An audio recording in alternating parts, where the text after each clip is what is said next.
ಕರಾವಳಿಯ ಪಶ್ಚಿಮ ಘಟ್ಟದಲ್ಲೂ ಸಹ ಮಳೆ ಆರ್ಭಟ ಕಮ್ಮಿಯಾಗಿಲ್ಲ. ಮುಂಗಾರು ಮಳೆ ಅಬ್ಬರಕ್ಕೆ ಜಿಲ್ಲೆಯ ಜನರ ಜೀವನ ಅಸ್ತವ್ಯಸ್ತವಾಗಿದೆ. ಇಲ್ಲಿನ ನದಿಗಳು ತುಂಬಿ ಹರಿತಾ ಇದೆ. ತುಂಬಿ ಹರಿಯುವ ನದಿಗಳು ಸಮುದ್ರವನ್ನ ಸೇರಿ ಕಡಲ ತೀರದಲ್ಲಿ ಅಬ್ಬರದ ಅಲೆಗಳ ಆರ್ಭಟ ಶುರುವಾಗಿದೆ. ಇನ್ನು ಮಣ್ಣು ಮಿಶ್ರಿತ ನೀರಿನಿಂದ ಸಮುದ್ರ ಕೆಂಪು ಬಣ್ಣಕ್ಕೆ ತಿರುಗ್ತಾ ಇದೆ. ಕಡಲ ತೀರದ ಜನರಲ್ಲಿ ಆತಂಕ ಇದೀಗ ಮನೆ ಮಾಡಿರೋದು. ಈ ಬಗ್ಗೆ ನಮ್ಮ ಪ್ರತಿನಿಧಿ ಸುಖಪಾಲ್ ನೀಡಿರುವಂತಹ ಪ್ರತ್ಯಕ್ಷ ವರದಿ ಇಲ್ಲಿದೆ. ಕರಾವಳಿ, ಮಲೆನಾಡು ಹಾಗೂ ಪಶ್ಚಿಮ ಘಟ್ಟದಲ್ಲಿ ಮಳೆ ಆಗ್ತಾ ಇರುವಂಥ ಹಿನ್ನೆಲೆಯಲ್ಲಿ ದಕ್ಷಿಣ ಕನ್ನಡ ಜಿಲ್ಲೆ ಎಲ್ಲ ಜೀವ ನದಿಗಳು ತುಂಬಿ ಹರಿತಾ ಇದೆ. ಅದರಲ್ಲೂ ಪ್ರಮುಖವಾಗಿ ನೇತ್ರಾವತಿ, ಕುಮಾರಧಾರ, ಫಲ್ಗುಣಿ, ನಂದಿನಿ, ಶಾಂಭವಿ ಈ ರೀತಿಯಾಗಿ ಎಲ್ಲ ನದಿಗಳು ಇವತ್ತು ತುಂಬಿ ಹರಿತಾ ಸಮುದ್ರವನ್ನು ಸೇರ್ತಾ ಇದೆ. ನಾವು ಮಂಗಳೂರಿನ ಜಪ್ಪಿನಮೊಗರು ಪರಿಸರದಲ್ಲಿರುವಂಥದ್ದು. ಇಲ್ಲಿನ ನೇತ್ರಾವತಿ ನದಿಯನ್ನು ನೀವು ಗಮನಿಸೋದಿದ್ರೆ, ನೇತ್ರಾವತಿ ನದಿಯಲ್ಲಿ ಈಗ ಒಳ ಹರಿವು ಹೆಚ್ಚಾಗಿರುವಂಥದ್ದು. ಕಳೆದ ಕೆಲ ದಿನಗಳಿಂದ ತಿಳಿ ಬಣ್ಣದಲ್ಲಿ ಹರಿತಾ ಇದ್ದಂಥ ನೇತ್ರಾವತಿ ನದಿ ಈಗ ಕೆಂಪು ಬಣ್ಣಕ್ಕೆ ತಿರುಗಿದೆ. ಅಂದರೆ ಮೇಲ್ಭಾಗದಲ್ಲಿ ಮಳೆ ಆಗ್ತಾ ಇರುವಂಥ ಹಿನ್ನೆಲೆಯಲ್ಲಿ, ಜೊತೆಗೆ ಇಡೀ ಜಿಲ್ಲೆಯಲ್ಲಿ ಗ್ರಾಮೀಣ ಪ್ರದೇಶದಲ್ಲಿ ನಿರಂತರ ಮಳೆ ಆಗ್ತಾ ಇರುವಂಥ ಹಿನ್ನೆಲೆಯಲ್ಲಿ ಕೆಸರಿನ ಜೊತೆಗೆ ಈ ಒಂದು ಮಳೆಯ ನೀರು ಈ ಭಾಗಕ್ಕೆ ಹರಿದು ಬರ್ತಾ ಇರುವಂಥದ್ದು.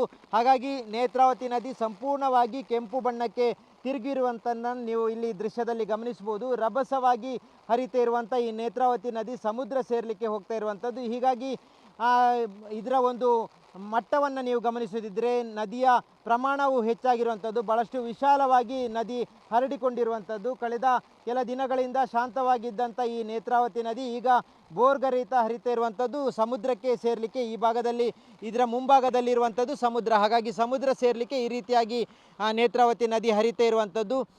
ಸಂಪೂರ್ಣವಾಗಿ ಕೆಂಪು ಬಣ್ಣಕ್ಕೆ ತಿರುಗಿರುವಂಥದ್ದನ್ನು ನೀವು ದೃಶ್ಯದಲ್ಲಿ ಗಮನಿಸ್ಬೋದು. ನೇತ್ರಾವತಿ ನದಿ ಈಗ ಎರಡು ದಿನದ ಮಳೆಗೆ ಇಷ್ಟೊಂದು ದೊಡ್ಡ ಪ್ರಮಾಣದಲ್ಲಿ ನೀರು ಬಂದಿರುವಂಥದ್ದು.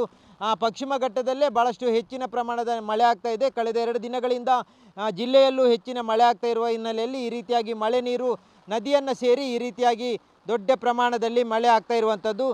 ಮುಂದಿನ 4-5 ದಿನಗಳ ಕಾಲ ಮತ್ತೆ ರೆಡ್ ಅಲರ್ಟ್ ಇದೆ ಅನ್ನುವಂಥ ಸೂಚನೆಯನ್ನು ಈಗ ಹವಾಮಾನ ಇಲಾಖೆ ನೀಡಿರುವಂಥದ್ದು. ಹಾಗಾಗಿ ಆ ಸಂದರ್ಭದಲ್ಲೂ ಹೆಚ್ಚಿನ ಮಳೆ ಆಗುತ್ತೆ ಅನ್ನುವಂಥ ಮುನ್ಸೂಚನೆ ಇರುವಂಥದ್ದು. ಹೀಗಾಗಿ ಆ ಸಂದರ್ಭದಲ್ಲಿ ಮತ್ತೆ ಹೆಚ್ಚಿನ ಪ್ರಮಾಣದ ಮಳೆ ಬರುತ್ತೆ, ಜೊತೆಗೆ ನದಿಯಲ್ಲೂ ಹೆಚ್ಚಿನ ಒಳಹರಿವು ಇರುತ್ತೆ ಅನ್ನುವಂಥ ಸೂಚನೆಯನ್ನು ಹವಾಮಾನ ಇಲಾಖೆ ಕೊಟ್ಟಿರುವಂಥದ್ದು. ಹಾಗಾಗಿ ಜಿಲ್ಲಾಡಳಿತ ತಗ್ಗು ಪ್ರದೇಶದ ಜನರು ಎಚ್ಚರಿಕೆಯಿಂದ ಇರಬೇಕು ಅನ್ನುವಂಥ ಸೂಚನೆಯನ್ನು ಕೊಟ್ಟಿರುವಂಥದ್ದು. ಸದ್ಯ ಈ ಭಾಗದಲ್ಲಿರುವಂಥ ನೇತ್ರಾವತಿ ನದಿ ಸೇರಿದಂತೆ ಎಲ್ಲ ನದಿಯ ತೀರದಲ್ಲಿರುವಂಥ ಜನರು ಎಚ್ಚರಿಕೆಯಿಂದ ಇರಬೇಕು. ಯಾವುದೇ ಸಂದರ್ಭದಲ್ಲೂ ಹೆಚ್ಚಿನ ಪ್ರಮಾಣದ ನೀರು ಬಂದಂಥ ಸಂದರ್ಭದಲ್ಲಿ ಮನೆಯನ್ನು ಸ್ಥಳಾಂತರ ಮಾಡಬೇಕು ಅನ್ನುವಂಥ ಸೂಚನೆಯನ್ನು ಕೊಟ್ಟಿದೆ. ಜೊತೆಗೆ ಜನರು ಎಚ್ಚರಿಕೆಯಿಂದ ಇರಬೇಕು ಅನ್ನುವಂಥ ಸೂಚನೆಯನ್ನು ಸಹ ಜಿಲ್ಲಾಡಳಿತ ಕೊಟ್ಟಿರುವಂಥದ್ದು.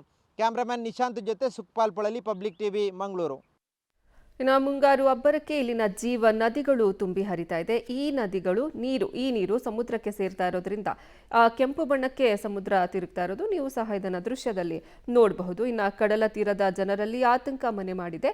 ನದಿ ಪಾತ್ರದ ಜನರಿಗೆ ಸ್ಥಳಾಂತರ ಮಾಡುವಂತೆ ಅವರಿಗೆ ಸೂಚನೆಯನ್ನು ಸಹ ಕೊಡಲಾಗಿದೆ. ಇದರ ಜೊತೆಗೆ ಇನ್ನೂ 3-4 ದಿನ ಅಲ್ಲಿ ಭಾರೀ ಮಳೆ ಆಗುವ ಸಂಭವ ಇದ್ದು ಹವಾಮಾನ ಇಲಾಖೆಯಿಂದ ರೆಡ್ ಅಲರ್ಟ್ ಅನ್ನು ಸಹ ಘೋಷಣೆ ಮಾಡಲಾಗಿದೆ.